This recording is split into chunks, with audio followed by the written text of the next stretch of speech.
So update lang po tayo ngayon ng nilabas ng SEC dun sa mga list ng mga OLA na wala sa recorded on a leading platform at yung mga fake websites, fake apps na mga Play Store at mga App Store ng iOS o iPhone, no? Ito, naglabas sila kahapon lamang ng kanilang listahan dyan sa mga yan. Kaya mag-ingat po kayo pag basa-basa utang. Okay, pero bago na lahat, maglalambing po muna ako sa inyo na pakipollow po at pakisuportahan po ang aking mga social media account ang Facebook, TikTok at ang aking YouTube channel. At kung nakatulong sa inyong video ito ay malaking tulong din po ang simpleng pag-like, malaking tulong din po ang simpleng pag-share at para updated po kayo sa mga videos na ginagawa natin ito. About sa usapang online lending apps ay pakihit lang po ang notification bell. Disclaimer, di po ako abogado. Ako po nagbibigay lamang po ng mga payo, gabay at patnubay kung paano nyo haharapin ang mga suliranin na ginagawa sa paglabag ng mga abusive and fair debt collection practices nitong mga online loan apps. At hindi rin po ako nakikikayat na huwag magbayad ng utang at di ko rin kayo hinihikayat na mangutang at huwag magbayad. Okay? At hindi rin po ako abogado. Ako po simpleng mamamayan kagaya nyo na nagre-report lang din po ng mga abusive fair debt collection practices ng mga owner. So dito sa nilabas ng SEC o ng Securities and Exchange Commission, advisory list of unrecorded online lending platform. So, itong list na to isa-isahin natin kung ano ba yung mga tinatawag natin unrecorded online lending platforms. Ibig sabihin, mga illegal pag-operate at hindi pinahihintulutang magpautang ng SEC through online. Ito, unahin natin yung mga nasa Google Play Store. Okay, na madadownload yun sa Play Store natin. Mostly naman kasi Android ang gamit. Okay, ito po yung sa Google Play Store ng mga illegal o unrecorded. Number 1, Kashaya, mabilis online loan. Number 2, Kashay.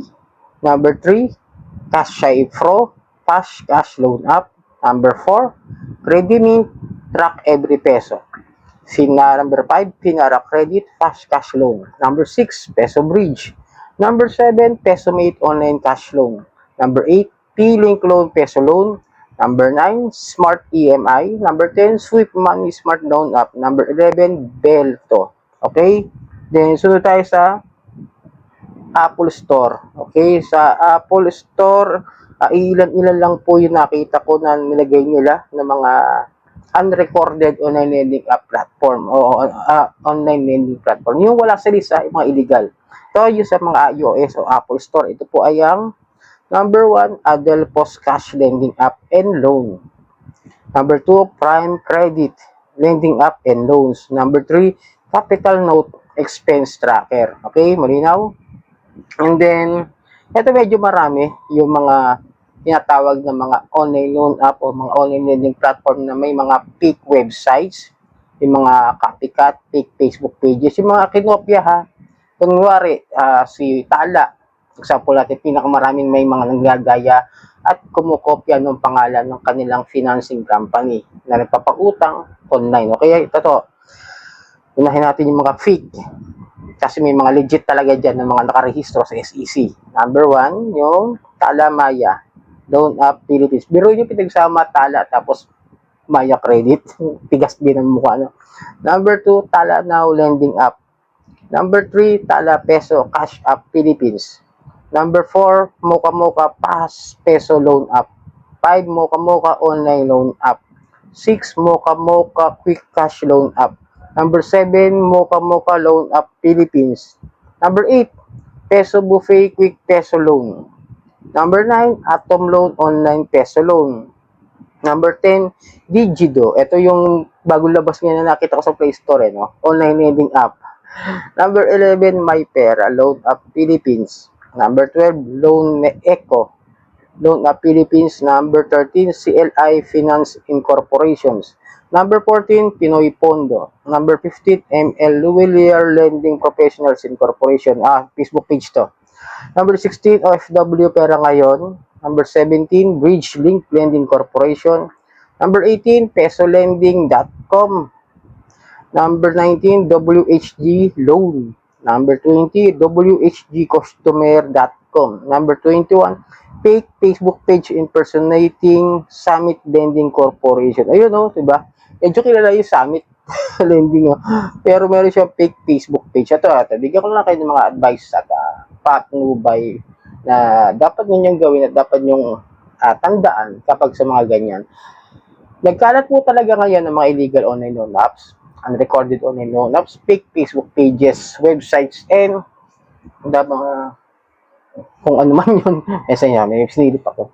At kung ano man yung mga Facebook pages na ginagaya, yung mga lehitimong mga naka-SEC recorded online yung platform. No, medyo may masasabi lang ako doon sa iba ng mga na iba rito na kinopya. Kaya maging double check kayo. Always check bago yung utangan. Kasi meron dyan, tulad ng tala. Mamaya, akala nyo yung legit na tala yung utangan nyo, tapos marereklamo nyo ng haharas o sobrang interest, di ba? Gayong si tala is, para sa akin, in my opinion, in my own experience na may share ko sa inyo, legit naman talaga si tala. Wala akong naranasang harassments, even though mayroon akong 3 years na overdue at settled balance, mga kadyani. Pero hindi ko sinasabi, hindi ko babayaran. Inoperan nga ako, pero wala pa tayo sapat na pera kasi one-time payment na lang po ang gagawin nila. Kasi kung meron silang ibang settlement na kagaya ng ginawa ng ibang mga lending company na binigay sa akin, kung ito yung parang gatang installment ulit, baka mabigay. Pero still, I will take the chance kung sakaling magkaroon pa ng ibang pagkakataon na mabigyan ako ng mas okay na settlement. Bibigay ko na talaga kasi wala. Sa ngayon, talagang wala tayong sakto o labis na perang hawak para maitambay sa ibang mga utang. Totoo lang, hindi ko sinasabing huwag magbayad.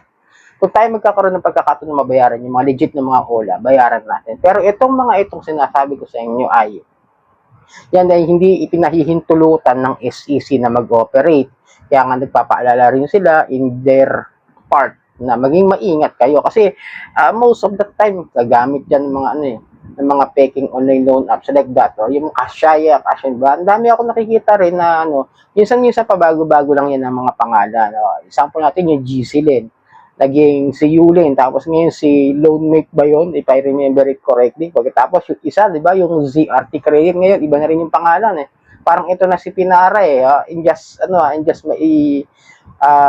research and investigating them. Then there's sa Kashay, ito si Kashay na ito, nagpalit-palit lang, nagiging dalawa na sila ngayon, yung Kashay at saka yung Kashay, tapos naging Y itong huli, naging Kashay, parang ganun, no? Papalit-palit lang ng mga pangalan niya, no? Ulitin ko, most of the apps is nasa Google Play Store o sa Android phones, kasi diyan mas madaling makapag-download. Dahil nga, mostly sa ating mga tao o karamihan sa mga Pilipino is just using the Android kasi mas affordable at kayang mabili agad, di ba? Kaya nga, pinapaiwasan kayo. And then, even the mga legit na mga lending companies at yung pati mga pauno, yung Sanlaan, yung Emilio Villar, no? Huwag kayo basta-basta. Basta may mga ganyang alok na hindi kayo sigurado at wala kayong diskumpiyado po kayo, mas mabuting iwasan nyo na lang kaysa maging problema sa kinabukasan. Ulit, sana nakatulong itong update natin. Muli, maraming po salamat sa uulitin.